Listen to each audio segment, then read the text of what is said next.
இன்று பொது காலத்தின் 2ஆம் ஞாயிறாகும்.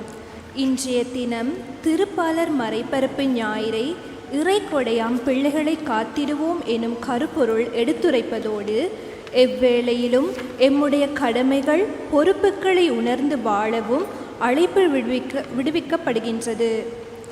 இன்றைய முதல் வாசகத்தில் இறைவாக்கினர் சாமுவேல், ஆண்டவரே பேசும், உம் அடியான் கேட்கிறேன் என உரைத்ததைப் போல தனக்கு ஒப்படைத்த அனைத்து பொறுப்புகளையும் முழுமையாக நிறைவேற்றினார்.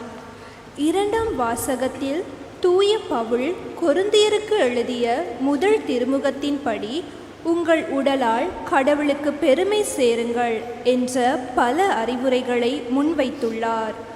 இன்றைய நற்செய்தியில் இயேசு தனது முதல் சீடர்களை அழைத்தது விளக்கப்படுகிறது. திருப்பாலர் சபை தூதுவர்கள் அனைவருக்கும் இன்று விசேட நாளாகும் என்பதோடு மறை தூதுவர்களாகிய நீங்கள் அனைவரும் பெற்றுக்கொண்ட ஒரு உன்னத அழைப்பாகவும் திகழ்கிறது. எனவே திருப்பாலர் மறைபரப்பு ஞாயிறு தினத்தை கொண்டாடும் இத்தினத்தில் சிறுவர்களாகிய நாம் தீய நாட்டங்களிலிருந்து விலகி இயேசுவின் அன்பினால் நிரப்ப பெற்று வாழ வரம் வேண்டி இவ்வுன்னத பலியில் பக்தியுடன் பங்கேற்போம்.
தந்தை மகன் தூயாவியாரின் பெயராலே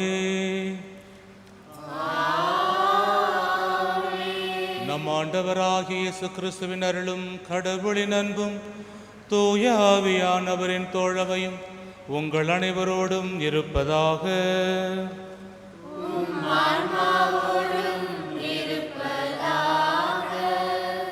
இயேசுவில் பிரியமான சகோதர சகோதரிகளே, இந்த திருப்பலியில் தகுதியான முறையில் பங்கெடுக்க தடையாக இருக்கின்ற நம்முடைய பாவங்களை நினைத்து பார்த்து மன வருத்தமடைவோம். ஆண்டவருடைய மன்னிப்பையும் இரக்கத்தையும் இறைஞ்சி மன்றாடுவோம். எல்லாம் வல்ல இறைவனிடமும் சகோதர சகோதரிகளே உங்களிடமும் நான் பாவியை ஏற்றுக்கொள்கிறேன். ஏனெனில் சிந்தனையாலும் சொல்லாலும் செயலாலும் கடமை தவறியதாலும் பாவங்கள் பல செய்தேன். என் பாவமே என் பாவமே என் பெரும் பாவமே. ஆகையால் இப்பொழுதும் தனியான மரியாதையும் வானதூத புனிதர்களையும் சகோதர சகோதரிகளை உங்களையும் நம் தேவனாகிய எனக்காக வேண்டிக்கொள்ள மன்றாடுகிறேன். எல்லாம் அல்ல இறைவன் நம் மீது இரக்கம் வைத்து நம் பாவங்களை எல்லாம் மன்னித்து நம்மை நிலை வாழ்வுக்கு அழைத்துச் செல்வாராக. ஆமென்.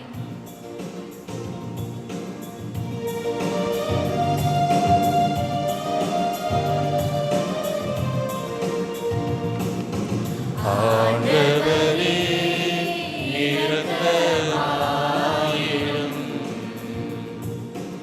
ஆண்டவரே இரக்கமாயிரும். கிறிஸ்துவே இரக்கமாயிரும். கிறிஸ்துவே இரக்கமாயிரும். ஆண்டவரே இரக்கமாயிரும். ஆண்டவரே இரக்கமாயிரும். உன்னதங்களிலே இறைவனுக்கு மாட்சி உண்டாகுக. உலகினிலே நல்மனத்தவர்க்கு அமைதி உண்டாகுக. புகழ்கின்றோம் யாம் உம்மையே வாழ்த்துகின்றோம் இறைவனே. உமக்கு ஆராதனை புரிந்து உம்மை மகிமைப்படுத்துகின்றோம் யாம். உமது மேலாம் ஆட்சிமைக்காக உமக்கு நன்றி நல்கின்றோம். ஆண்டவரான இறைவனே, இணையில்லாத விண்ணரசே, ஆற்றல் அனைத்தும் கொண்டு இறங்கும் தேவ தந்தை இறைவனே, ஏகமகனாக சிரித்த ஆண்டவர் இயேசு கிறிஸ்து இறைவனே. ஆண்டவராகிய இறைவனே, இறைவனின் திருச்செம்மறியே, தந்தையினின்று நித்தியமாக செழித்த இறைவன் மகனே நீ. உலகின் பாவம் போக்குபவரே, நீ எம் மீது இரங்குவீர். உலகின் பாவம் போக்குபவரே, எம் மன்றாட்டை ஏற்றருளீர். தந்தையின் வலத்தில் வீற்றிருப்பவரே, நீர் எம் மீது இரங்குவீர். ஏனெனில் இயேசு கிறிஸ்துவே நீர் ஒருவரே தூயவர். நீர் ஒருவரே ஆண்டவர். நீர் ஒருவரே உன்னதர். பரிசுத்த ஆவியுடன் தந்தை இறைவன் ஆட்சியில் உள்ளவர் நீரே.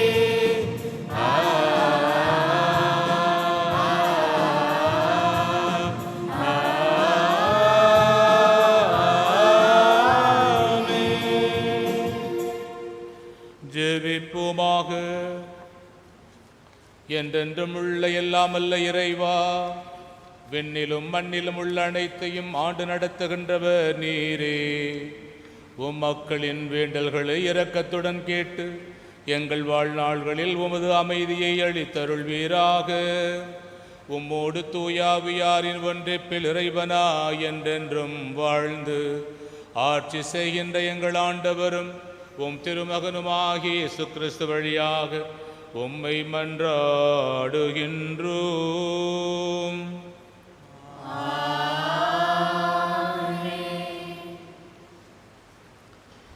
சாமுவேல் முதல் நூலிலிருந்து வாசகம்.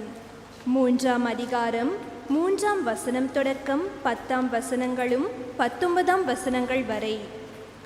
கடவுளின் பேழை வைக்கப்பட்டிருந்த ஆண்டவரின் இல்லத்தில் சாமுவேல் படுத்திருந்தான். அப்பொழுது ஆண்டவர் சாமுவேல் என்று அழைத்தார்.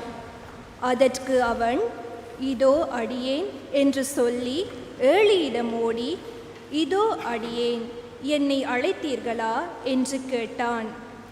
அதற்கு அவர், நான் அழைக்கவில்லை, திரும்பி சென்று படுத்துக்கொள் என்றார். அவனும் சென்று படுத்துக்கொண்டான். ஆண்டவர் மீண்டும் சாமுவேல் என்று அழைக்க அவன் எழுந்து ஏலியிடம் சென்று, இதோ அடியேன், என்னை அழைத்தீர்களா என்று கேட்டான். அவரோ, நான் அழைக்கவில்லை மகனே, சென்று படுத்துக்கொள் என்றார். சாமுவேல் ஆண்டவரை இன்னும் அறியவில்லை. அவனுக்கு ஆண்டவரின் வார்த்தை இன்னும் வெளிப்படுத்தப்படவில்லை. 3ஆம் முறையாக ஆண்டவர் சாமுவேல் என்று அழைத்தார். அவன் எழுந்து ஏலியிடம் சென்று, இதோ அடியேன், என்னை அழைத்தீர்களா என்று கேட்டான். அப்பொழுது சிறுவனை ஆண்டவர் தாம் அழைத்தார் என்று ஏலி தெரிந்து கொண்டார். பின்பு ஏலி சாமுவேலை நோக்கி, சென்று படுத்துக்கொள், உன்னை அவர் மீண்டும் அழைத்தால் அதற்கு நீ, ஆண்டவரே பேசும், உம் அடியான் கேட்கிறேன் என்று பதில் சொல் என்றார். சாமுவேலும் தான் இடத்திற்கு சென்று படுத்துக்கொண்டான். அப்போது ஆண்டவர் வந்து நின்று, சாமுவேல், சாமுவேல் என்று முன்பு போல் அழைத்தார். அதற்கு சாமுவேல், பேசும், உம் அடியான் கேட்கிறேன் என்று மறுமொழி கூறினான். சாமுவேல் வளர்ந்தான். ஆண்டவர் அவனோடு இருந்தார். சாமுவேலது வார்த்தை எதையும் அவர் தரையில் விழவிடவில்லை. இது ஆண்டவர் வழங்கும் அருள்வாக்கு. பதிலுரை பாடல். உங்கள் பதில். உமது திருவுளம் நிறைவேற்ற ஆண்டவரே, இதோ வருகின்றேன். உமது திருவுளம் நிறைவேற்ற ஆண்டவரே, இதோ வருகின்றேன். அழிவின் குழியிலிருந்து என்னை அவர் வெளிக்கொணர்ந்தார். சேறு நிறைந்த பள்ளத்தினின்று தூக்கி எடுத்தார். கற்பாறையின் மேல் நான் காலூன்றி நிற்க செய்தார். என் காலடிகளை உறுதிப்படுத்தினார். புதியதொரு பாடலை, நம் கடவுளை புகழும் பாடலை என் நாவினின்று எழச் செய்தார். உங்கள் பதில். உமது திருவுளம் நிறைவேற்ற ஆண்டவரே, இதோ வருகிறேன். பலியையும் காணிக்கையையும் நீர் விரும்பவில்லை. எரி பழியையும் பாவம் போக்கும் பலியையும் நீர் கேட்கவில்லை. ஆனால் என் செவிகள் திறக்கும்படி செய்தீர். எனவே இதோ வருகின்றேன். உங்கள் பதில். உமது திருவுளம் நிறைவேற்ற ஆண்டவரே, இதோ வருகின்றேன். என்னை குறித்து திருநூல் சுருளில் எழுதப்பட்டுள்ளது. என் கடவுளே, உமது திருவுளம் நிறைவேற்றுவதில் நான் மகிழ்ச்சி அடைகின்றேன். உமது திரு சட்டம் என் உள்ளத்தில் இருக்கின்றது என்றேன் நான். உங்கள் பதில். உமது திருவுளம் நிறைவேற்ற ஆண்டவரே, இதோ வருகின்றேன். என் நீதியை நீர் நிலைநாட்டிய நற்செய்தியை மாபெரும் சபையில் அறிவித்தேன். நான் வாயை மூடிக்கொண்டிருக்கவில்லை. ஆண்டவரே, நீர் இதை அறிவீர். உங்கள் பதில். உமது திருவுளம் நிறைவேற்ற ஆண்டவரே, இதோ வருகின்றேன். திருத்தூதர் பவுல் கொரிந்தியருக்கு எழுதிய முதல் திருமுகத்திலிருந்து வாசகம். 6ஆம் அதிகாரம் 13ஆம் வசனம் தொடக்கம் 15ஆம் வசனங்களும் 17ஆம் வசனம் தொடக்கம் 20ஆம் வசனங்கள் வரை. சகோதர சகோதரிகளே, உடல் பரத்தமைக்கு அல்ல, ஆண்டவருக்கே உரியது. ஆண்டவரும் உடலுக்கே உரியவர். ஆண்டவரை உயிர்த்தெழ செய்த கடவுள் தம் வல்லமையால் நம்மையும் உயிர்த்தெழ செய்வார். உங்கள் உடல்கள் கிறிஸ்துவின் உறுப்புக்கள் என்று தெரியாதா? ஆண்டவரோடு சேர்ந்திருப்பவர் அவருடன் உள்ளத்தால் ஒன்றித்திருக்கிறார். எனவே பரத்தமையை விட்டு விலகுங்கள். மனிதர் செய்யும் எப்பாவமும் உடலுக்கு புறம்பானது. ஆனால் பரத்தமையில் ஈடுபடுவோர் தம் சொந்த உடலுக்கு எதிராகவே பாவம் செய்கின்றனர். உங்கள் உடல் நீங்கள் கடவுளிடமிருந்து பெற்றுக்கொண்ட தூயாவி தங்கும் கோவில் என்று தெரியாதா? நீங்கள் உங்களுக்கு உரியவர் அல்ல. கடவுள் உங்களை விலை கொடுத்து மீட்டுள்ளார். எனவே உங்கள் உடலால் கடவுளுக்கு பெருமை சேருங்கள். இது ஆண்டவர் வழங்கும் அருள்வாக்கு.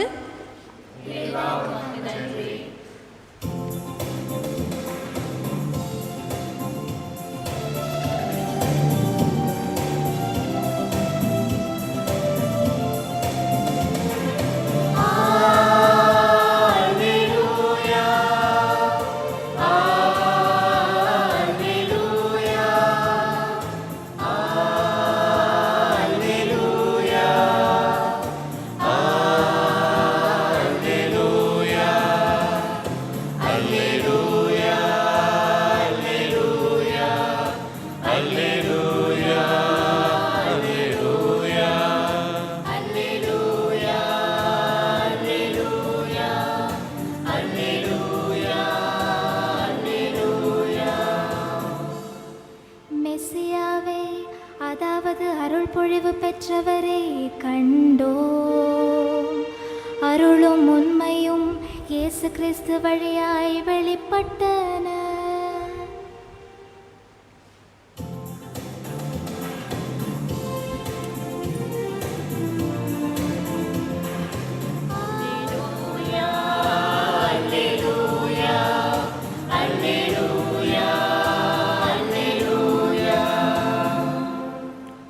ஆண்டவர் உங்களோடு இருப்பாராக.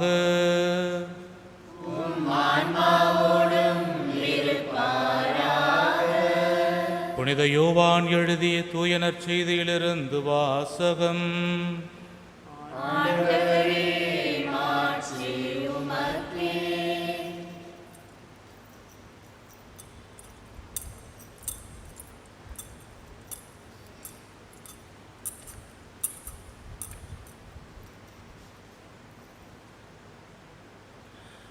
யோவான் தம் சீடர் இருவருடன் நின்று கொண்டிருந்தார்.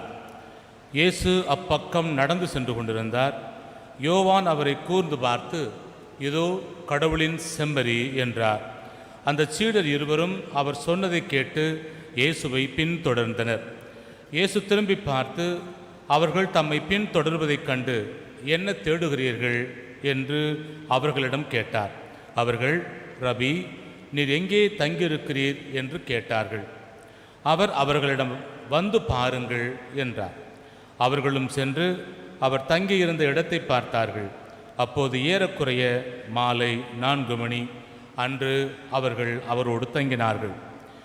யோவான் சொன்னதை கேட்டு இயேசுவை பின்தொடர்ந்த இருவருள் அந்திரேயா ஒருவர். அவர் சீமோன் பேதுருவின் சகோதரர்.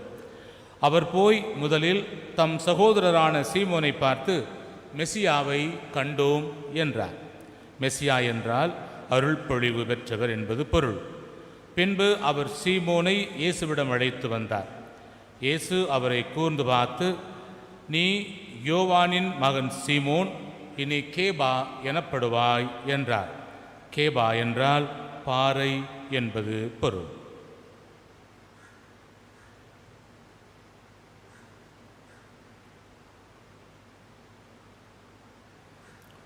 ஆண்டவரின் அருள் வாக்கு.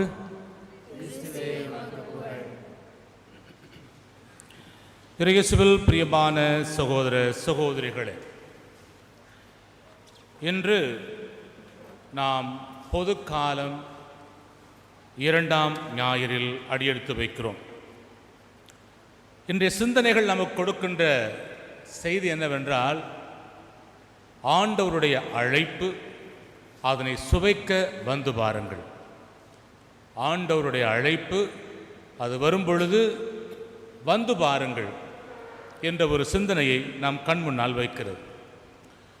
இன்னைக்கு பார்த்தீங்கன்னு சொன்னால் அந்த உலகத்திலே வாழுகின்ற தலைவர்கள் பெரும்பாலுமே சிறிய அளவிலாக இருக்கலாம், பெரிய அளவிலாக இருக்கலாம். ஒவ்வொருவரும் நினைக்கிறார்கள், நான் தான் உயர்ந்தவன், என் கீழ் பல பேரின் அடிமைகளாக வைத்திருக்க வேண்டும், எனக்கு தொண்டு செய்வதற்காக பல பேரை வைத்திருக்க வேண்டும், அப்போதுதான் என்னை எல்லோரும் பெரிய தலைவர் என்று கருதுவார்கள் நினைத்து கொண்டிருக்கிறார்கள். அவர்களை விட வேறு யாராவது சிறந்து விளங்கினால் அவர்களால் ஜீரணித்து கொள்ள முடியாது. அவர்களை மட்டம் தட்டியே வைத்திருப்பார்கள். நான் தான் உயர்ந்தவன், மற்றவர்கள் தாழ்ந்தவர்கள் என்ற ஒரு நிலையானது எல்லா நிலையிலும் இருப்பதை பார்க்கலாம். இது அரசியலில் மட்டுமல்ல, சமுதாயத்தின் ஒவ்வொரு துளியிலுமே இந்த மமதை, ஆணவ போக்கு இருப்பதை நாம் பார்க்கலாம். அது சாதாரண மனிதனாக இருக்கலாம், மிக படித்த அறிவாளியாக இருந்தாலும் இந்த பேதங்கள் இருப்பது உண்மைதான்.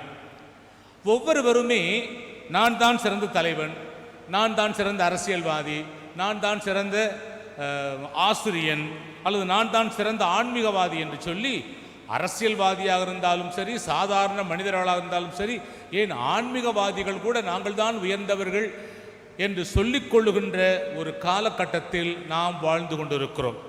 ஆனால் இன்றைய நற்செய்தி வாசகம் நமக்கு வித்தியாசமான ஒரு படிப்பினையை, ஒரு நிகழ்வை சுட்டி காட்டுகிறது. என்ன வித்தியாசமான ஒரு சூழ்நிலை? ஸ்நாபக அருளப்பருடைய வாழ்க்கையில் பார்க்கிறோம். அவர் தன் சீடர்கள் இருவரோடு ஒரு இடத்துல நிற்கிறார். அந்த வேளையில் இயேசு கிறிஸ்து அவர்களை கடந்து போகிறார். ஸ்நாபக அருளப்பர் என்பவர் அந்த சமுதாயத்திலே பிரபலமானவர், இறைவாக்கினராக கருதப்பட்டவர், அரசனை கூட நேரடியாக கேள்வி கேட்டவர். எனவே அவரை பற்றி எல்லோருமே அறிந்திருந்தார்கள். ஆனால் இயேசுவை பற்றி யாருமே அறிந்திருக்கவில்லை. இயேசுவை பற்றி திருமுழுக்கு யோவானுக்கு தெரியும். எனவேதான் ஒரு உள் உணர்வால் உந்தப்பட்டு, இதுவரையிலும் இருவரும் நேரடியாக பார்த்தது கிடையாது. ஒரு இறை உந்துதலால் இயேசு கிறிஸ்து கடந்து போவதை பார்த்தவுடனே கூறுவார், இதோ கடவுளுடைய செம்மறி, ஆட்டுக்குட்டி என்று சொன்ன உடனேயே தன்னுடைய சீடர்கள் அவரை பின்பற்றி போகிறார்கள். இதுதான்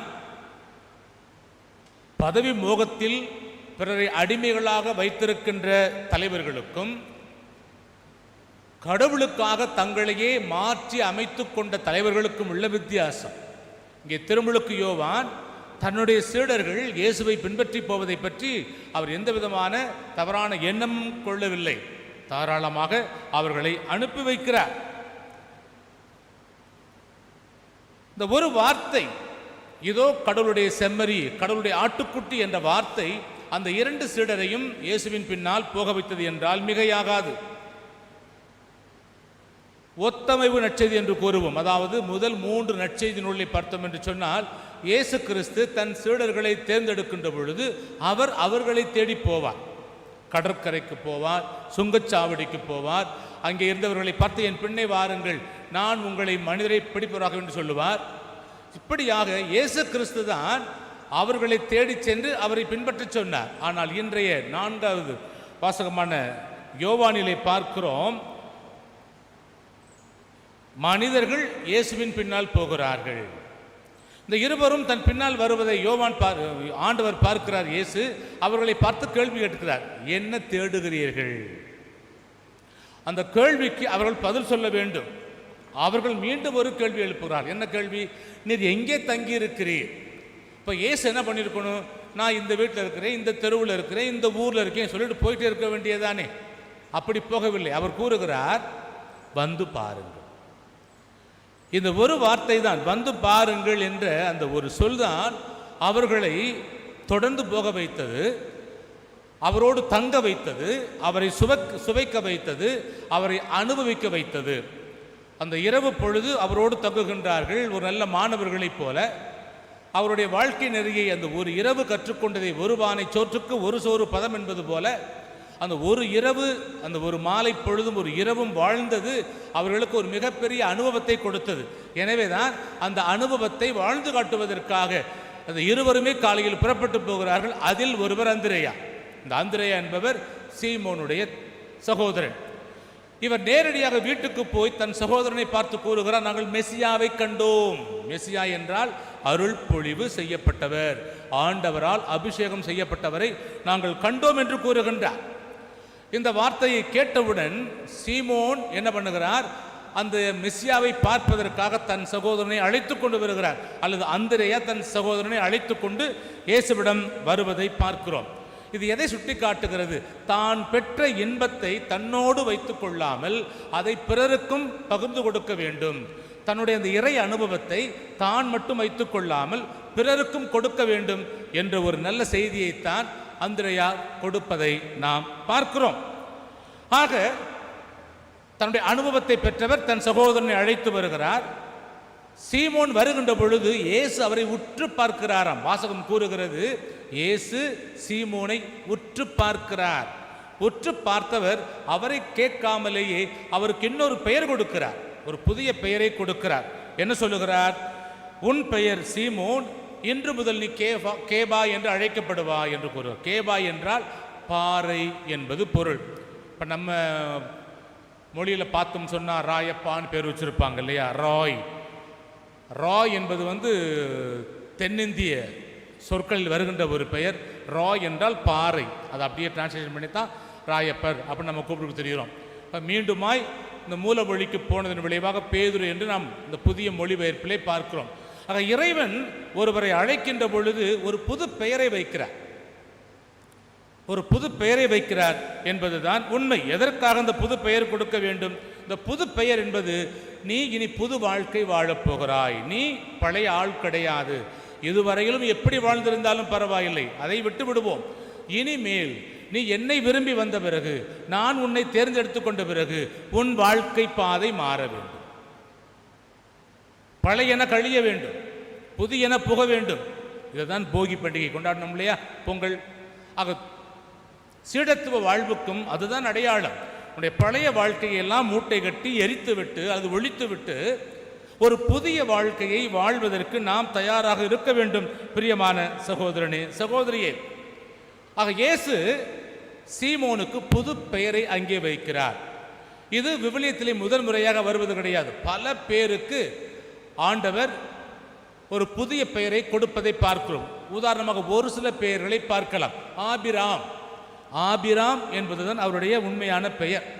இறைவன் எப்பொழுது அவரை அழைத்தாரோ அவர் கூறுகிறார், இன்று முதல் நீ அபிரகாம் என்று அழைக்கப்படுவாய் என்று கூறுவதை நாம் தொடக்க நூலிலே பார்க்கிறோம். அதிகாரம் 17 வசனம் 5. அவருடைய மனைவி பெயர் சாராய். இந்த சாராய் என்பதை ஆண்டவர் மாற்றுகிறார், சாரா என்று மாற்றுகிறார். அதுவும் தொடக்க நூலிலே பார்க்கிறோம். 17 அதிகாரம் 15வது வசனத்திலே யாக்கோபு என்ற ஒருவரை நாம் அறிந்திருக்கிறோம். இவருக்கு இஸ்ராயேல் என்ற ஒரு பெயரை கொடுக்கிறார். யாக்கோபு என்றால் ஏமாற்றுக்காரன் என்பது பெயர். ஆக இறைவன் அவரை அழைத்த பிறகு அவனை ஏமாற்றுவனாக அல்லாமல் கடவுளுக்கு பிரியமானவனாக எல்லா மக்களாலும் போற்றப்படுவனாக மாற்றுகின்றார். எனவேதான் அவருக்கு இஸ்ராயேல் என்ற ஒரு பெயரை கொடுக்கிறார். இந்த இஸ்ராயல் நாடு அவருடைய பெயரிலே இருக்கிறது. ஒரு இனம் அவருடைய பெயரில், அவருடைய சந்ததியாக வந்தவர்களுக்கு கொடுக்கப்பட்ட பெயர் தான் இஸ்ராயேல் என்பது. ஆக இறைவன் இதை பார்க்கலாம் தொடக்க நூலில் 32வது அதிகாரம் 28வது வசனத்திலே. இது போலத்தான் சீமோனுடைய பேரும் கேபா அல்லது பாறை என்று கடவுள் மாற்றுகின்றார். சவுலை பவுலாக மாற்றிய கடவுள் சவுல் என்ற பெயரை பவுல் என்று மாற்றுகின்றார். எப்பொழுது இறை அனுபவத்தை சவுல் பெறுகிறாரோ, தார்சிசுக்கு போகின்ற பொழுது, அந்த குதிரையிலே போகின்ற பொழுது கடவுள் அவரை தொடுகிறார், அவரை மாற்றுகிறார். யார் என்று கேட்கின்ற பொழுது, நீ துன்புறுத்தும் இயேசு நான் தான் என்று கூறிய உடனேயே அவர் மனமாற்றம் பெறுகிறார். அவருடைய பழைய வாழ்க்கை முடிந்து போனது, புதிய வாழ்க்கை ஆரம்பமாகிறது. அப்பொழுது அவர் கொடுக்கப்பட்ட பெயர் தான் பவுல்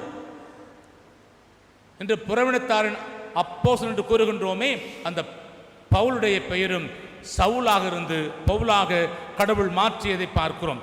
ஆக இதனுடைய அடையாளம், உனக்கு புது வாழ்வு கொடுத்திருக்கிறேன், பழைய வாழ்வை விட்டுவிட்டு புதிய வாழ்வை பற்றிக்கொள் என்பதுதான் இதன் உண்மையான அர்த்தம். பிரியமான சகோதரனே, சகோதரியே, இந்த வாசகங்கள் கொடுக்கின்ற செய்தி என்ன? இந்த கிறிஸ்துவை உணர்ந்த நாம், கிறிஸ்துவை சுவைத்த நாம், இந்த கிறிஸ்துவுக்கு சான்று பகருகின்ற பிள்ளைகளாக நாம் மாற வேண்டும். எப்போதும் போல இருக்க முடியாது. நம்முடைய திருமுழுக்கு என்பது நம்முடைய பழைய வாழ்க்கையை விட்டு புதிய வாழ்க்கைக்கு அழைத்து வருவது. ஆனால் நம்மில் சிறு பிள்ளைகளாக இருந்த பொழுது திருமுழுக்கு கொடுப்பதால் நாம் ஒவ்வொரு முறையும் அந்த திருமுழுக்கை புதுப்பித்துக் கொள்ளுகிறோம். நாம் விவரம் தெரிந்த பிறகு இப்படித்தான் வாழ வேண்டும் என்று நிலை தெரிந்து நாம் புதுப்பித்துக் கொள்ளுகிறோம். ஆக இந்த திருமுழுக்கு என்பது பழைய வாழ்க்கையை தொலைத்து விட்டு அழித்து விட்டு ஒரு புதிய வாழ்க்கை வாழ்வதுதான் உண்மையான அழைப்பு என்பது. இப்போ உண்மையான கிறிஸ்தவ வாழ்வு என்பது அந்த கிறிஸ்துவுக்கு சான்று பகர வேண்டும். அதுதான் எவ்வாறு அந்திரேயா அனுபவித்த பிறகு வெளியிலே சென்று தன் சகோதரனையும் மற்றவர்களையும் அழைத்து கொண்டு இயேசுவிடம் வருகிறாரோ, இயேசுவை சுட்டி காட்டுகிறாரோ, இவரே மெசியா, இவருடைய கடவுளுடைய செம்மறி, இவரே ஆட்டுக்குட்டி என்று சுட்டி காண்பித்தாரோ, அதே போல திருமுழுக்கு பெற்றிருக்கின்ற ஒவ்வொருவருமே, இங்கு இருக்கின்ற அனைவருமே, வந்தவர்களும் வராதவர்களும் கடவுளை ஏற்றுக்கொண்டவர்களும் ஏற்றுக்கொள்ளாதவர்களும் திருமுழுக்கின் மூலமாக புதிய வாழ்க்கையை பெற்றிருக்கிறோம். அந்த புதிய வாழ்க்கை என்பது கடவுளுக்கு சான்று பகர்ந்து வாழுகின்ற வாழ்க்கை, அந்த கடவுளை சுட்டி காட்டுகின்ற வாழ்க்கை, பிறரை அவரிடம் அழைத்து வருகின்ற வாழ்க்கை என்றால் அது மிகையாகாது. எனவேதான் சின்னப்பர் கூறுகிறார், பவுலடியார் கூறுகிறார், வாழ்வது நான் அல்ல, என்னில் கிறிஸ்துவே வாழ்கிறார். இந்த வார்த்தையை சொல்ல வேண்டும் என்றால் அவர் அந்த கடவுளை முழுமையாக சுவைத்தால் மட்டுமே இந்த வார்த்தை சொல்ல முடியும். வாழ்வது நான் அல்ல, என்னில் கிறிஸ்துவே வாழுகிறார். அப்படியானால் நான் மறு கிறிஸ்துவாக இருக்கிறேன், கிறிஸ்து எனக்குள் வாழுகிறார். அப்போ அவரை போல சொல்லிலும் செயலிலும் நான் வாழ வேண்டும் என்ற ஒரு செய்தியைத்தான் அவர் கொடுப்பதை நாம் பார்க்கிறோம். முதல் வாசகத்திலே பார்க்கிறோம், ஆண்டவர் சிறுவன் சாமுவேலை அழைக்கிறார். இந்த சாமுவேலுடைய பெற்றோருக்கு குழந்தை இல்லாமல் இருந்தார்கள். அந்த ஆலயத்தில் வேண்டிக் கொண்டார்கள். அந்த குருவானவர் வாக்குறுதி கொடுக்கிறார், அடுத்த முறை வரும்பொழுது குழந்தையோடு வருவாய் என்று. அதே போல குழந்தை பிறக்கிறது. குழந்தை பிறந்து ஒரு சில மாதங்களிலேயே அல்லது அந்த பிள்ளை ஓரளவுக்கு பால்குடி மறந்தவுடன் கொண்டு வந்து ஆலயத்தில் விட்டுவிட்டு போய்விடுகிறார்கள் கடவுளுக்கு காணிக்கையாக. ஸோ அந்த குழந்தை தான் ஆண்டவருடைய முற்றத்திலே படுத்தூங்கி கொண்டிருந்த பொழுது ஆண்டவருடைய அழைப்பு வருகிறது. முதல் முறை அழைப்பு வந்த பிறகு குருவானவர் அழைத்தார் என்று ஓடிப்போய் கேட்கிறான், நான் அழைக்கவில்லை, போய் தூங்கு. இரண்டாவது முறை அழைப்பு வருகிறது, அதே செய்தி தான், போய் தூங்கு. மூன்றாவது முறை வருகின்ற பொழுதுதான் அந்த குருவானவருக்கு புத்தியில் எட்டுகிறது, கடவுள் அழைக்கிறார் இந்த சிறுவனை. எனவே தான் சொல்லுவார், இனிமேல் அந்த அழைப்பு கேட்டால் ஆண்டவரே பேசும், அடியான் கேட்கிறேன் என்று சொல்லி கூறுகின்றார். அதன்படியே நான்காவது முறை அழைப்பு வருகின்றது.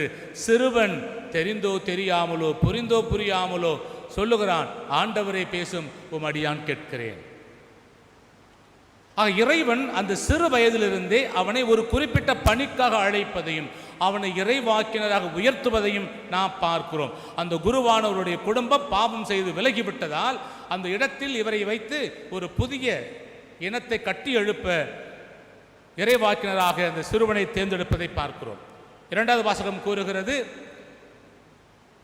பவுலடியார் கொரிந்து மக்களுக்கு எழுதிய திருமடலிலே அந்த மக்கள் பாவ வாழ்க்கை வாழ்ந்து கொண்டிருக்கிறார்கள், கடவுளுக்கு விரோதமான வாழ்க்கை வாழுகிறார்கள். எனவே சுட்டி காட்டுகிறார், நீங்கள் கடவுளை ஏற்றுக்கொண்டதால் உங்கள் உள்ளமானது தூய ஆவி வாழுகின்ற ஆலயம், எனவே புனிதமான வாழ்க்கை வாழ வேண்டும். நீங்கள் தூயவர்களாக இருக்க வேண்டும், புனிதமான வாழ்க்கை வாழ வேண்டும். அப்போதுதான் நீங்கள் கடவுளுக்கு சான்று பகர்ந்து வாழ முடியும் என்ற ஒரு செய்தியை கொடுப்பதை பார்க்கிறோம். ஆக இந்த நிலையில் நாம் திருமுழுக்கு பெற்றிருக்கிறோமே, நாம் யாரை தேடுகிறோம்? நம்முடைய வாழ்க்கையில் உலகப் பொருட்கள் பலவற்றை தேடி அலைந்து கொண்டு இருக்கிறோம். பொன்னை தேடுகிறோம், பொருளை தேடுகிறோம், பதவியை தேடுகிறோம், பட்டத்தை தேடுகிறோம். ஆனால் கடவுளை தேடுகின்றோமா? என்னுடைய ஆசை எதிலே அடங்கி போய் கிடக்கிறது? கடவுளை அடைவதில்லையா? கடவுளை அடைந்திருந்தால் அடைந்த கடவுளை பிறருக்கு கொடுக்கும் கருவிகளாக நாம் இருக்கிறோமா? அல்லது எனக்குள்ளாகவே வைத்துக்கொண்டு நான் மட்டும் அந்த கடவுளை அனுபவிப்பேன் என்று வாழ்ந்து கொண்டு இருக்கிறோமா? சிந்தித்து பார்ப்போம். என்னுடைய பிரியமான சகோதரனே, சகோதரியே, அன்று அவர்கள் கொடுக்கப்பட்ட அழைப்பு நமக்கும் கொடுக்கப்பட்டிருக்கிறது. நாமும் தூயவர்களாக வாழவும் ஆண்டவரை பேசும் அடியான் கேட்கிறேன் என்று சொல்லி இறை வார்த்தைக்கு செவி கொடுக்கவும் மட்டுமல்ல, கேட்ட வார்த்தையை வாழ்ந்து காட்ட, வாழ்ந்தவற்றை பிறருக்கு அறிவிக்க, அறிவித்த பிறகு அவர்களை அழைத்து வரக்கூடிய கருவிகளாக நாம் மாற வேண்டும் என்று ஆண்டவர் எதிர்பார்க்கின்றார், அழைப்பு விடுக்கின்றார். அப்பேற்பட்ட தூய வாழ்க்கை வாழ தேவையான வரத்தை இறைவன் நமக்கு தர இந்த நாளிலே திருப்பலியிலே தொடர்ந்து மன்றாடுவோம். ஆமென்.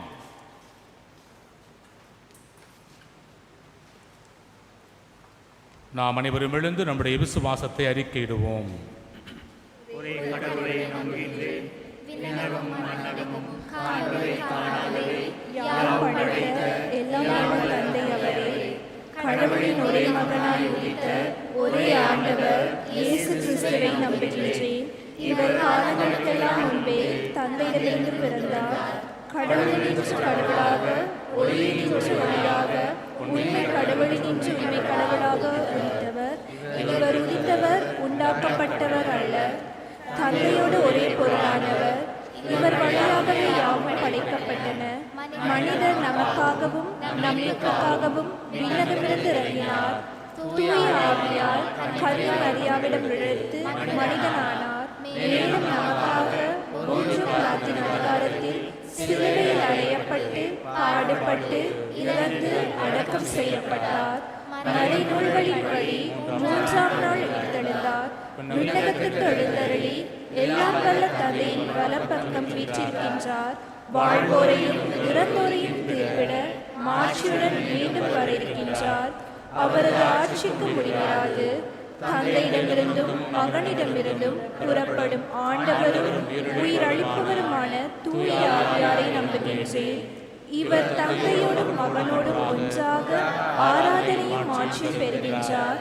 இறைவாக்கினர்கள் வாயிலாக பேசுகிற இவரே, ஒரே புனித கத்தோலிக்க திருத்துதர் வழிவரும் திரு அவையை நம்புகின்றேன். பாவ மன்னிப்புக்கான ஒரே திருமுழுக்கை ஏற்றுக்கொள்கின்றேன். இறந்தோரின் உயிர்ப்பையும் வரவிருக்கும் அருளக வாழ்வையும் எதிர்பார்க்கின்றேன். ஆமென். இறைவன் இந்த உலகத்தில் பிறந்த நம்மையும் அவருடைய பிள்ளைகளாக ஏற்றுக்கொண்டிருக்கிறார், தேர்ந்தெடுத்திருக்கின்றார், அழைப்பு கொடுத்திருக்கின்றார். அந்த அழைப்பிற்கேற்ற வாழ்க்கை வாழ, நம்முடைய பழைய பாவ வாழ்க்கையை விட்டுவிட்டு தூய வாழ்க்கை வாழவும், மனித பலவீனத்தில் விழுந்து கிடந்தாலும் எழுந்து நடக்க தேவையான வரத்தை தரவும் இந்த நிலையிலே நாம் ஜெபிப்போம். உங்கள் பதில், ஆண்டவரே எங்கள் மன்றாட்டை கேட்டருளும். ஆண்டவரே எங்கள் மன்றாட்டை கேட்டருளும். நற்செய்தியை உலகெங்கும் பறைசாற்ற தாய் திருச்சபையின் மறைத்தூது பணியில் தொடர்ந்து சேவையாற்றும் எமது திருத்தந்தை, ஆயர்கள், குருக்கள், துறவியர் மற்றும் பொது நிலையினர் அனைவரையும் ஆசிர்வதித்து அவர்களை தூய ஆவியின் வரங்களால் நிரப்பியருள வேண்டுமென்று இறைவா உம்மை மன்றாடுகின்றோம். ஆண்டவரே எங்கள் மன்றாட்டை கேட்டருளும். எமது தேசத்தில் தலைமைத்துவத்தில் உள்ள அனைவரும் நாட்டின் மேம்பாட்டிற்காக தாழ்மையான அர்ப்பணிப்புடன் சேவையில் ஈடுபடவும் தூய ஆவின் வல்லமையால் வலிமை பெறவும் வரம் வேண்டி இறைவா உம்மை மன்றாடுகின்றோம். இறை கொடையாக எமக்கு அளிக்கப்பட்ட எம் பிள்ளைகள் அனைவரையும் பாதுகாக்க, அவர்களை மதித்து இறை பாதையில் வழிநடத்த, இயேசுவின் அன்பின் மறைத்தூதுவர்களாக மலர்விக்க பெற்றோர், பெரியோர், ஊக்குவிப்பாளர்கள் அனைவருக்கும் தேவையான வரம் வேண்டி இறைவா உம்மை மன்றாடுகின்றோம். உலகம் முழுவதும் பரவும் கொரோனா நோயினால் பாதிக்கப்பட்ட மக்களின் வாழ்க்கையை மீண்டும் கட்டியெழுப்பவும் உமது கருணையான அன்பினால் உமது பிள்ளைகள் அனைவரையும் பாதுகாக்கவும் வேண்டுமென்று இறைவா உம்மை மன்றாடுகின்றோம். நம்முடைய தனிப்பட்ட தேவைகளுக்காக ஜெபிப்போம். நம்முடைய குடும்பத்தில் உள்ள ஒவ்வொருவருக்காகவும் ஜெபிப்போம். திருமுழுக்கு பெற்ற அனைவருக்காகவும் ஜெபிப்போம். திருமுழுக்கின் மூலமாக பெற்ற அழைப்பிற்கேற்ற வாழ்க்கை வாழ நாம் நம்மையே தயார்படுத்தி கொள்ள, பக்குவப்படுத்தி கொள்ள, இறைவனை சுவைக்க நாம் ஜெபிப்போம். குடும்ப உறுப்பினர்கள், சகோதர சகோதரிகள், உறவுகள், நண்பர்கள், ஜெப உதவி கேட்டவர் அனைவருக்காகவும் ஜெபிப்போம். மேலும் என்று பிறந்தநாள் கொண்டாடும் சகோதரிக்காக ஜெபிக்கின்றேன். இறைவன் அவருக்கு நல்ல உடல் உள்ள சுகத்தை கொடுத்து ஒரு சிறந்த தாயாக, சகோதரியாக வலம் வர அவருக்காகவும் நான் ஜெபிக்கின்றேன்.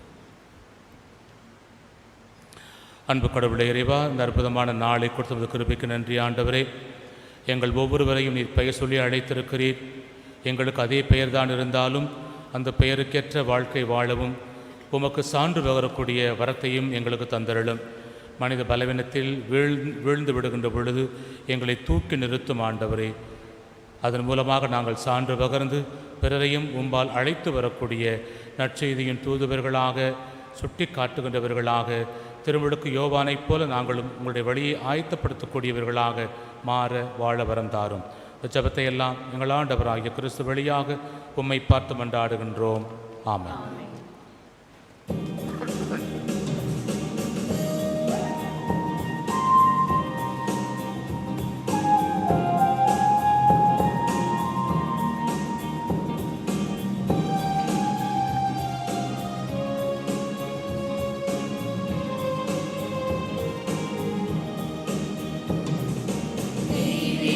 பலியில் உறவாடும் தெய்வமே, தெய்வீக பலியில் உறவாடும் தெய்வமே, உன்னோடு பலியாக நானும் இணைகின்றேன். காணிக்கை ஏற்றிடுவார், காணிக்கை ஏற்றிடுவார். தெய்வீக பலியில் உறவாடும் தெய்வமே.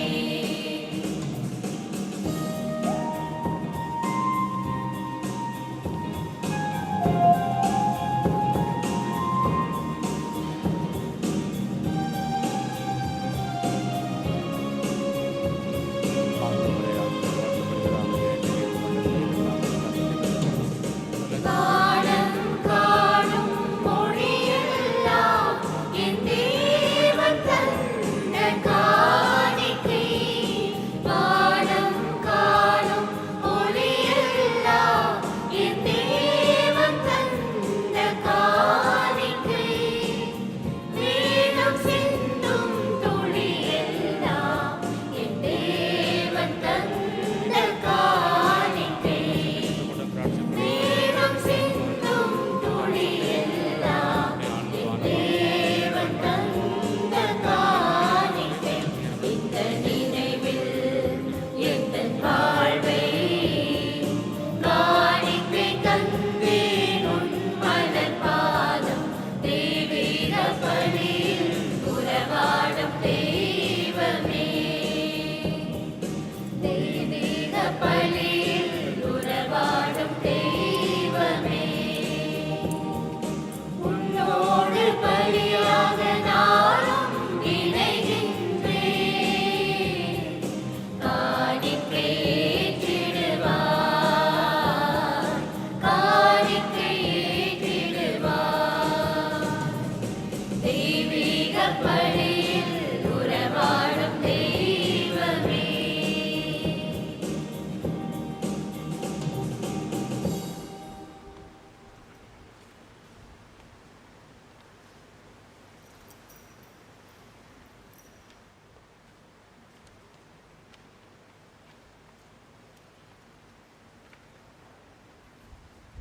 பிரியமான சகோதரனே சகோதரியே, என்னுடையதும் உங்களுடையதுமான இப்பலி எல்லாம் அல்ல வானக தந்தைக்கு ஏற்றதாகும்படி ஜெபியுங்கள். ஆண்டவர் தமது பேரின் புகழ்ச்சிக்காகவும் மாட்சிக்காகவும் நமது நன்மைக்காகவும் புனித திருஅவையின் அனைத்து நலனுக்காகவும் உமது கையெழுத்து பலியை ஏற்றுக்கொள்வாராக. ஆண்டவரே, எப்பொழுதெல்லாம் இப்பலியின் நினைவு கொண்டாடப்படுகின்றதோ அப்பொழுதெல்லாம் எங்கள் மீட்பின் செயல் நிறைவேற்றப்படுகின்றது. எனவே நாங்கள் இம்மறை நிகழ்வுகளில் தகுதியுடன் பங்கேற்க எங்களுக்கு அருள் புரிவீராக. எங்கள் ஆண்டவராகிய கிறிஸ்து வழியாக உம்மை மன்றாடுகின்றோம்.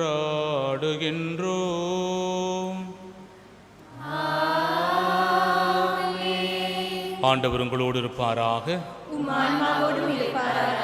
இதயங்களை மேலே எழுப்புங்கள். ஆண்டவரிடம் எழுப்பியுள்ளோம். நம் இறைவனாகிய ஆண்டவருக்கு நன்றி கூறுவோம். அது தகுதியும் நீதியுமானதே. ஆண்டவரே, தூயவரான தந்தையே, என்றும் உள்ள எல்லாம் உள்ள இறைவா, எங்கள் ஆண்டவராகிய கிறிஸ்து வழியாக எந்நாளும் எவ்விடத்திலும் நாங்கள் உமக்கு நன்றி செலுத்துவது மெய்யாகவே தகுதியும் நீதியுமாகும், எங்கள் கடமையும் மீட்புக்குரிய செயலுமாகும். தவறிழைத்த எங்கள் மீது கிறிஸ்து இரக்கம் கொண்டு கன்னி மரியாவிடமிருந்து பிறக்கத் திருவிழமானார். சிலுவையில் பாடுபட்டு முடிவில்லா சாவிலிருந்து எங்களை விடுவித்தார்.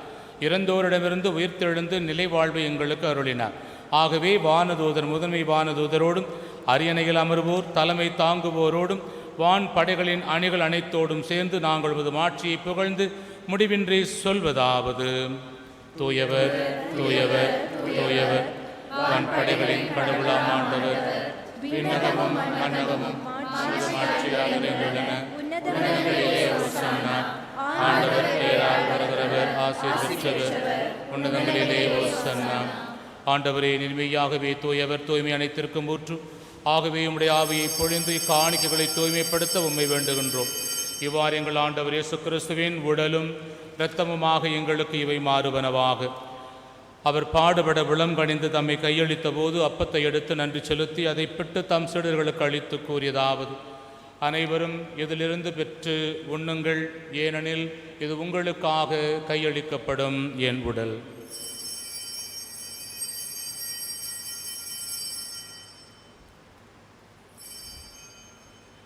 அவனுமே இரவு விருந்தை அருந்தியவின் கிண்ணத்தையும் எடுத்து மீண்டும் உமக்கு நன்றி கூறி தாம் சீடர்களுக்கு அளித்து அவர் கூறியதாவது: அனைவரும் இதிலிருந்து பெற்று பருகுங்கள், ஏனெனில் இது புதிய நிலையான உடன்படிக்கைக்குரிய என் இரத்தத்தின் கிண்ணம். இது பாவ மன்னிப்புக்கென்று உங்களுக்காகவும் பலருக்காகவும் சிந்தப்படும். இதை என் நினைவாக செய்யுங்கள்.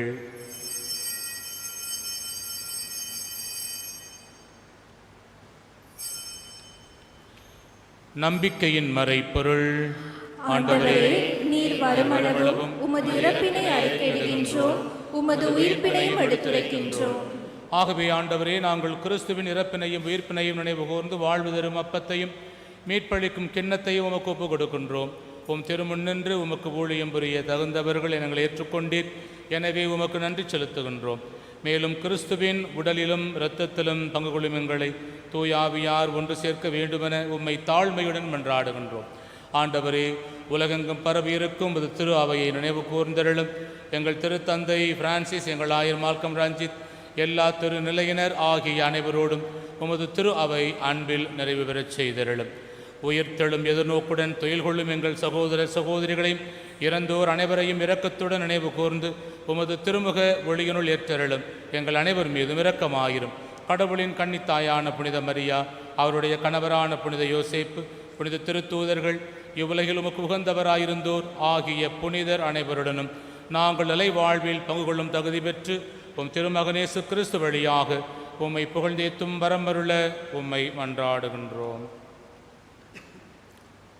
இவர் வழியாக இவரோடு இவரில் எல்லாம் வல்ல இறைவனாகிய தந்தையே, தூய ஆவியாரின் ஒன்றிப்பில் எல்லா புகழும் மாட்சியும் என்றென்றும் உமக்கு உரியதே.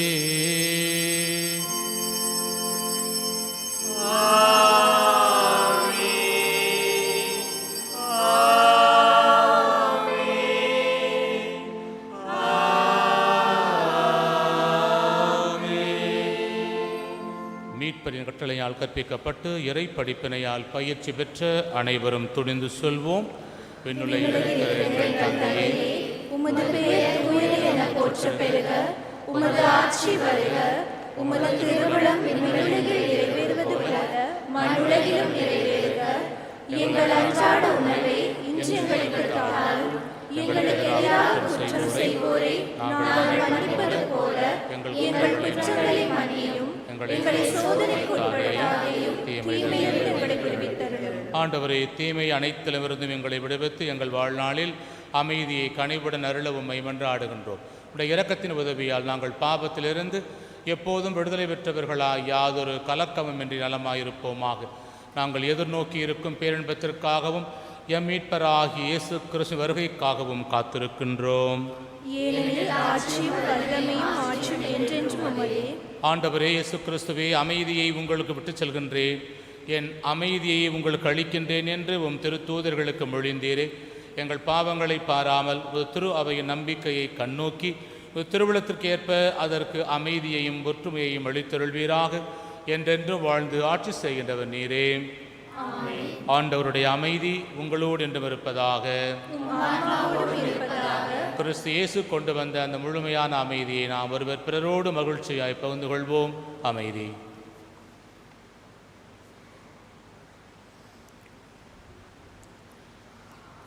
உலகின் பாவங்களை போக்கும் இறைவனின் செம்மறியே, எங்கள் மேல் இரக்கமாயிரும்.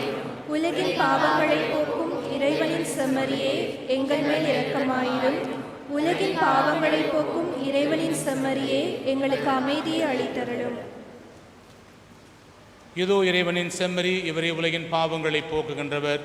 இவர் தருகின்ற திருவிருந்திலே கலந்து கொள்ள வந்திருக்கின்ற ஒவ்வொருவருமே பேறு பெற்றோர். ஆண்டவரே, நீர் என் இல்லத்தில் எழுந்தருள நான் தகுதியற்றவள். ஆனால் ஒரு வார்த்தை மட்டும் சொல்லியருளும், எனது ஆன்மா நலமடையும்.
ஆன்மீக திருவிருந்தை பெற செபம்.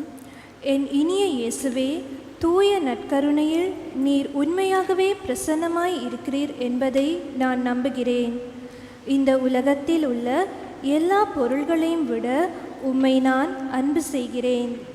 மேலும் உம்மை என் ஆன்மாவில் வரவேற்க ஆவல் கொண்டுள்ளேன்.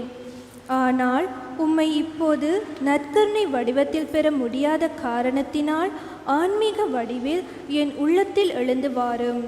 நீர் என்னோடு இருப்பதை போல் நினைத்து உம்மை அரவணைத்து கொள்ளவும் உம்மோடு முழுமையாக இணைந்து வாழவும் விரும்புகிறேன். உம்மை விட்டு ஒருபோதும் பிரியாமல் இருக்க வரம் தாரும் இயேசுவே. ஆமேன்.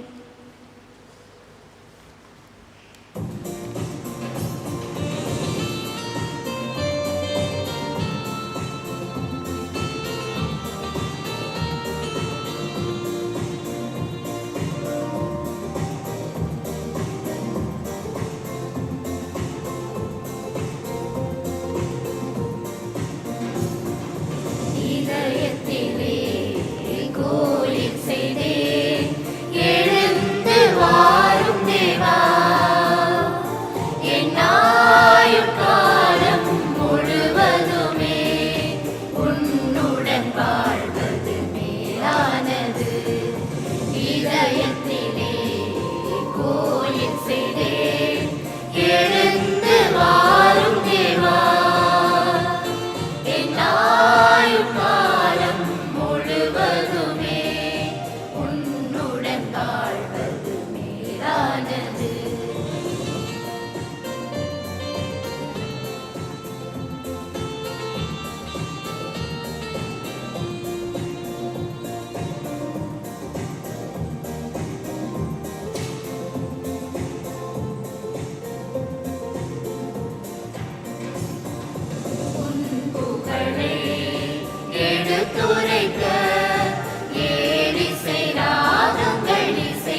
Good morning.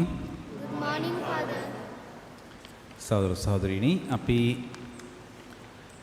සාමාන්‍ය විදිහට දිව්‍ය පූජාවල් පැවැත්වෙනවා weekday masses and weekend Sunday masses as usual. Thursday novena එක පැවැත්වෙනවා අපි perpetual help novena එක Tamil වලින්. ඒකට සහභාගී වෙන්න කියලා දැන් ආරාධනා කරනවා ඔයගොල්ලන්ට. අද Holy Childhood Sunday අද collection එක අපි Bishop House එකට යවනවා. ඒ ධර්ම දූත කටයුතු සඳහා මෙහෙ දවා ගන්න. අපේ දහම් පාසල් අපි පටන් ගත්තා.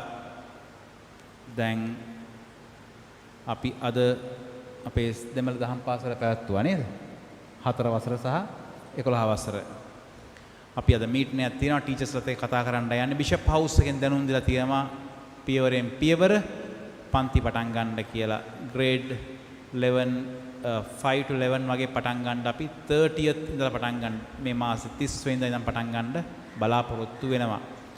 අපි හරියට ලබන සුමාන වෙද්දී ස්ථීරවම දැනුම් දෙනවා confirm කරනවා next week අපි දහම් පාසල් පටන් ගන්න 5 වසරේ ඉඳන් 4 වසරේ ඉඳන් ඉහළට ඔක්කොම පන්ති පටන් ගන්න බලාපොරොත්තු වෙනවා.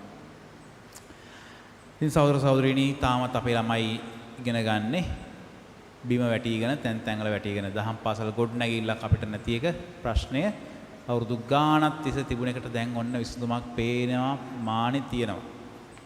අවසර අරගෙන ඔක්කොම දැන් මේ බදාදා අපි තෝරගත්ත ඒ කොන්ට්‍රැක්ටරට අපි මේ බිල්ඩින් එක හදන්න බාර දෙන ඩොකියුමන්ට් සයින් කරනවා next Wednesday 20th.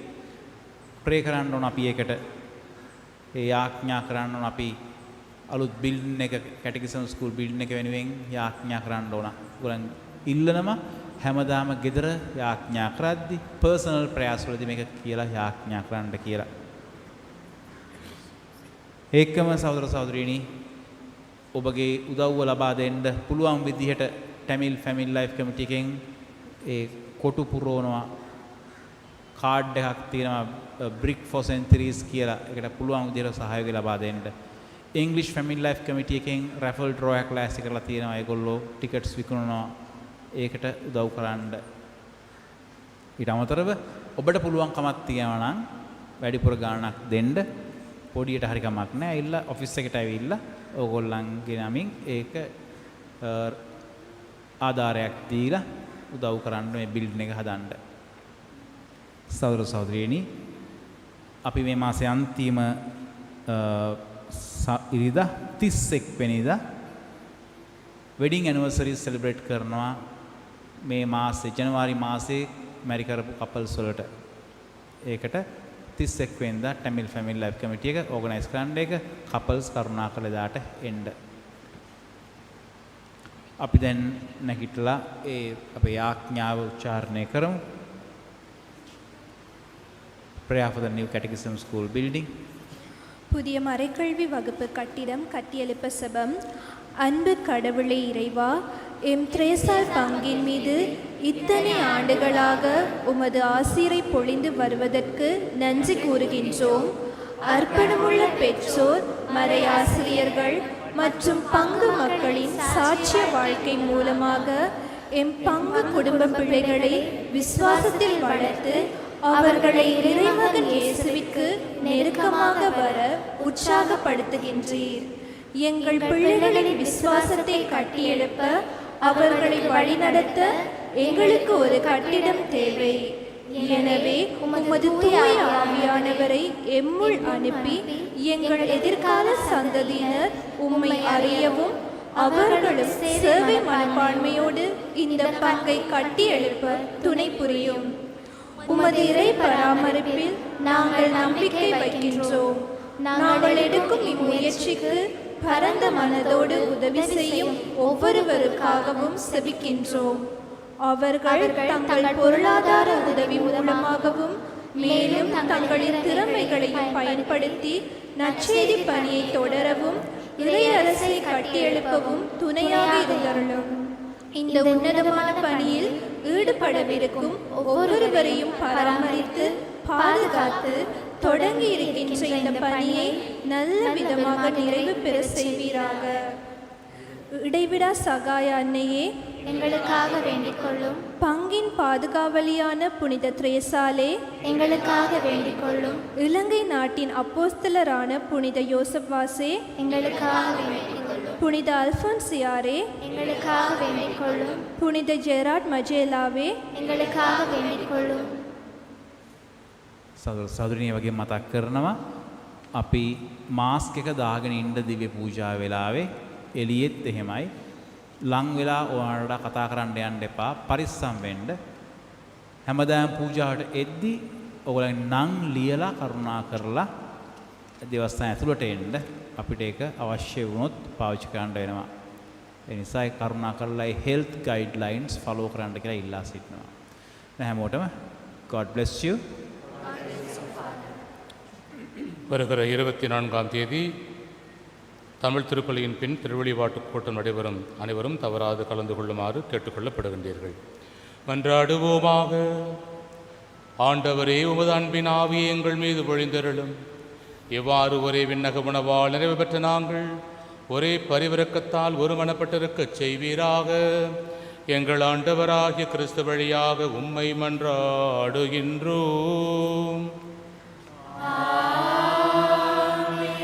ஆண்டவர் உங்களோடு இருப்பாராக.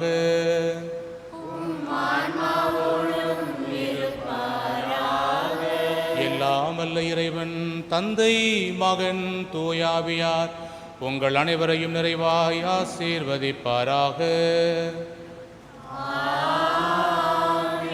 சென்று வாழுவோம். திருப்பலி நிறைவேறிற்று.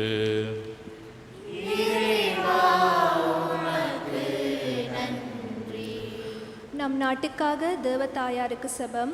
மிகவும் நேசமும் தயபரம் நிறைந்த தாயே, இலங்கையின் ராக்கினியும் பாதுகாவலியுமானவரே, உமது பிள்ளைகளாகிய எங்களின் அவசர தேவைகளின் போது எங்களை கருணை கண்கொண்டு நோக்கியருள வேண்டுமென்று இறந்து மன்றாடுகின்றோம். நேசத்தாயே, யுத்த அபாயங்களிலிருந்தும் அழிவுகளிலிருந்தும் எம்மை காப்பாற்ற தக்க தருணத்தில் எமக்கு பாதுகாவலாக வந்துள்ளீர். என்றுமே தோல்வி காணாத உம்முடைய அன்பை பார்த்து சகலவிதமான வன்செயல்களிலிருந்தும் பகைமைகளிலிருந்தும் எம்மை காப்பாற்றிட வேண்டுமென்று இறந்து மன்றாடுகின்றோம். எமது நாட்டில் நீதியினதும் அன்பினதும் ராஜ்யத்தை கட்டியெழுப்ப அருள் புரிந்தருளும். அன்பான தாயே, உமது தாய்க்குரிய அன்பையும் கரிசனையும் நன்றாக அறிந்து கொண்ட நாம் எம் நாட்டில் உள்ள சகல இனத்தவர்களையும் மக்களையும் உமது அன்பான தயாரிப்பிலும் பாதுகாப்பிலும் ஒப்படைக்கின்றோம். எமது சமுதாயத்தில் சகோதரத்துவத்தையும் சமாதானத்தையும் ஒற்றுமையும் கொண்டு வர எமக்கு உதவி புரிந்தருளும். நாம் அனைவரும் ஒரே குடும்பத்தின் சகோதர சகோதரிகள் போல் வாழ எம்மத்தில் நிலையான சமாதானத்தை பெற்று தந்தருளும். ஆமென்.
விசுவாசத்தின் தீபமாகும் நான் உலகின் இருளினை போக்கியே. விசுவாசத்தின் தீபமாகும் நான் உலகின் இருளினை போக்கியே. பகிர்ந்து கொள்ளவே பகிர்ந்து கொடுக்கவே எம்மை பணிக்கிறார் இயேசுவே. வரவிடுங்களே என்று சொல்லியே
சொல்லியே எம்மையே மறை பரப்ப மறையுரைக்க பல்திசை செல்வோம் என்று சொல்கிறார் இயேசுவே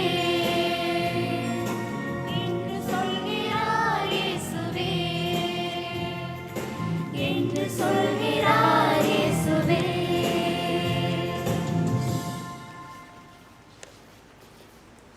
அனைவரும் சேர்ந்து சொல்வோம். இயேசுவின் அச்சை சிலுவை அடையாளத்தினாலே எங்கள் சத்துருகளிலிருந்து எங்கள் ரட்சித்தருளும் எங்கள் சர்வேஸ்வரா பிதா சுதன் பரிசுத்த ஆவியின் பேராலே ஆமென்.